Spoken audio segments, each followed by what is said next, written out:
Bagaimana Bapak terkait dengan isunya sidang Hotman Paris yang sedang ramai di media sosial itu, Pak?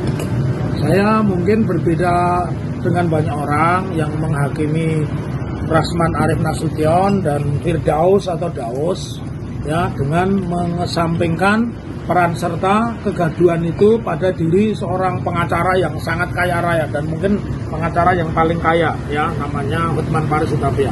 Menjadi satu pertanyaan besar buat saya, kenapa persidangan pencemaran nama baik kok bisa tertutup begitu loh? Ini kan aneh, sidang pencemaran nama baik itu sidang yang sangat biasa. Secara etika undang-undang sudah mengatur, ada sidang-sidang yang tertutup. Satu, marital case, kasus-kasus perkawinan.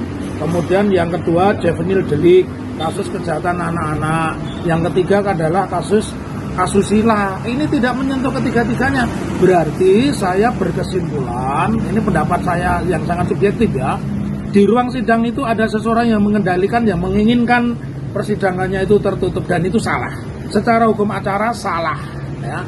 Tidak ada sidang pencemaran nama baik itu harus tertutup. Mungkin di situ ada fakta-fakta yang coba dibuka oleh Rasman dan Daus. Karena apa? Rasman sudah menyiapkan live. Saya yakin di situ ada peristiwa jahat, narsis, dan asusila yang ditakuti oleh Hotman Paris, dan selama ini sudah tersebar kemana-mana. Hotman Paris itu bukan orang yang baik-baik amat. Dia pernah dengan mobil Lamborghini menabrak orang dan tidak pernah diperiksa, mati yang ditabrak ya.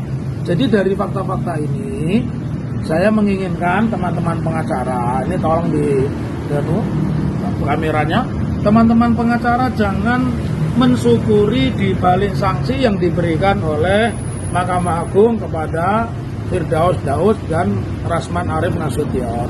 Karena secara prosedural, secara hukum acara itu salah. Substansinya kalau kedua orang ini dianggap melakukan pelecehan, kegaduhan di pengadilan atau contempt of court, itu berarti kejahatan material, dibuktikan dulu. Lagi pula itu tipiring. Nah, kembali yang harus dibongkar pada hari ini adalah kenapa hakim bisa menyidangkan tertutup. Itu juga pelanggaran etika berat. Kalau bukan pelanggaran etika berat, hakimnya itu tidak objektif, dan yang lebih mengenaskan lagi kalau hakimnya ternyata tidak paham. Tapi saya yakin dua alasan itu tidak masuk akal. Alasan yang masuk akal, hakim ini sudah dikendalikan oleh seorang Hotman Paris Hutapea. Karena malu kalau sampai terungkap kenapa harus dibuka bajunya seperti itu. Dan terbukti Rasman sudah menyiapkan live.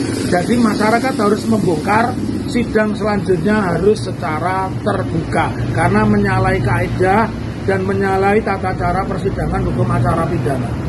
Salam akal waras, tetap menjadi orang terdidik dan hidup di negara merdeka yang harus kita merdekakan.